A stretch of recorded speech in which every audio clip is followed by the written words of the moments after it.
Bonjour, nous allons aujourd'hui aller visiter l'Italie avec toutes ses spécialités. Nous allons d'abord faire une ciabatta et avec la pâte à ciabatta, on va réaliser une superbe pizza. C'est parti!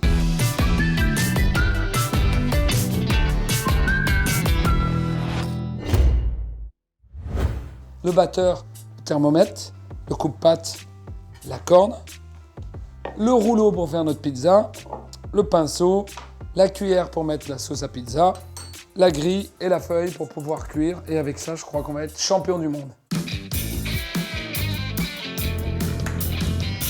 Nous avons besoin aujourd'hui de 500 g de farine de blé. Alors de préférence, les Italiens prennent toujours des farines, ce qu'on appelle de force. C'est-à-dire que le gluten, le taux de protéines est plus important que dans une farine normale. Vous avez 330 g d'eau, le levain toujours 100 g, la levure 7 g, le sel, le gros sel 10 g.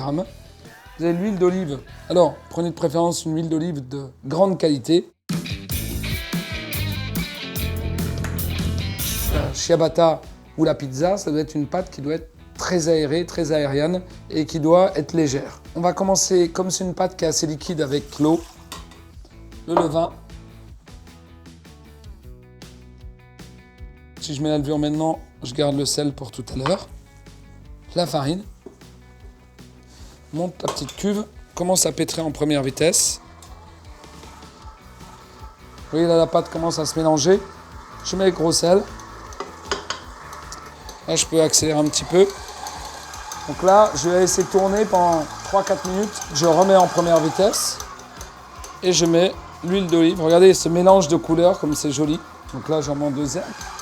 Une fois que vous voyez que la pâte est bien décollée comme ça, je vais le mettre en première vitesse. Un petit peu de farine dans le fond, c'est pour éviter que ça colle, ça c'est une pâte qui est molle. On va mettre un peu de farine dans notre cul de poule et on récupère toute la pâte en une fois. Regardez comme elle est belle. Elle sent bon, le sud, elle sent bon, l'Italie. Elle est magnifique. Si vous voulez bien finir votre travail, vous en faites une jolie boule. La remettre dedans. Regardez quelle température. 23,8. Ça va. On va laisser poser pendant 1h30, 2 heures, bien sûr toujours avec son torchon.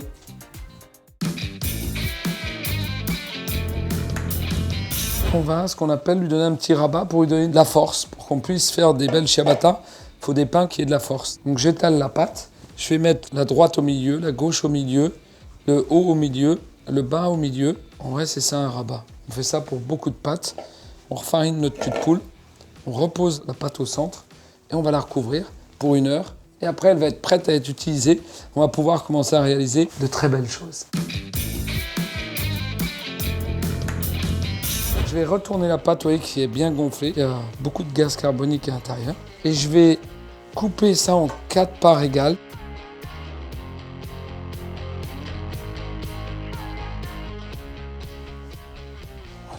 Voilà.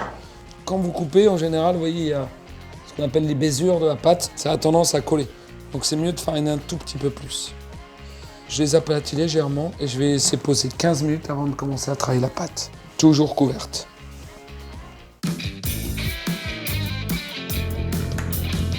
On va prendre le premier des 4 pâtons et on va en faire une boule. Ça va être plus simple pour pouvoir faire la pizza. Vous ramenez toutes les parties sur le milieu et votre pouce y bloque.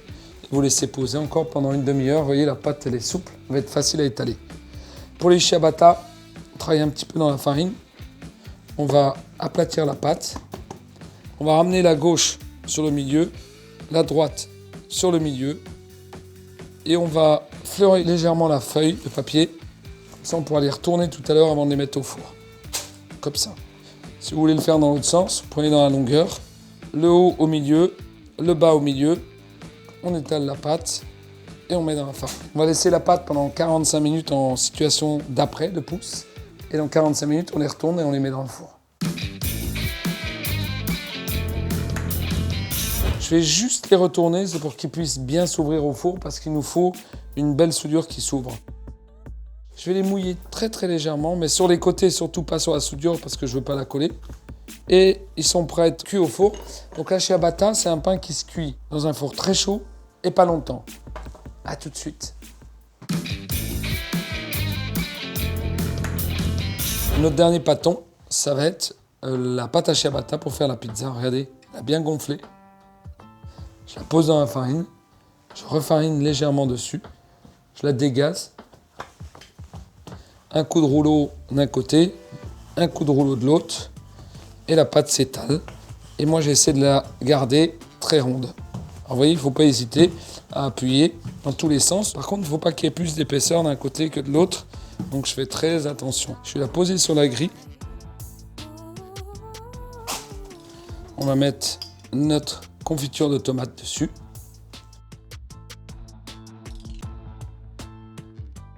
Des bons gros morceaux de mozzarella, parce que c'est bon la mozzarella. On en met partout. Quelques olives. Et on va mettre un peu de basilic. Et voilà, pour terminer la pizza, alors l'idéal c'est d'avoir un peu de gros sel, un petit peu de poivre. Et comme ça, la pizza, on va laisser reposer pendant 30-40 minutes et après on va la mettre au four. Vous avez deux solutions pour cuire la pizza, soit sur la grille, mais le nec plus ultra, c'est de le cuire sur la pierre. Donc on peut, si vous avez une pierre également, glisser votre feuille de papier sur la pierre. C'est un conducteur de chaleur, donc ça va gonfler beaucoup plus. Regardez cette beauté, elle est magnifique. Notre fromage qui a fondu, les tomates, ça s'est un peu étalé, c'est tout ce que j'adore. On a nos jolis ciabatta qu'on a fait avec la même pâte à pizza. Je vais me permettre d'en couper un pour voir ce que ça donne. On voulait une alvéolation irrégulière, petit trou, gros trou, petit trou, gros trou. C'est exactement ce qu'on a. On appuie sur la ciabatta pour voir tous les arômes qui peuvent venir.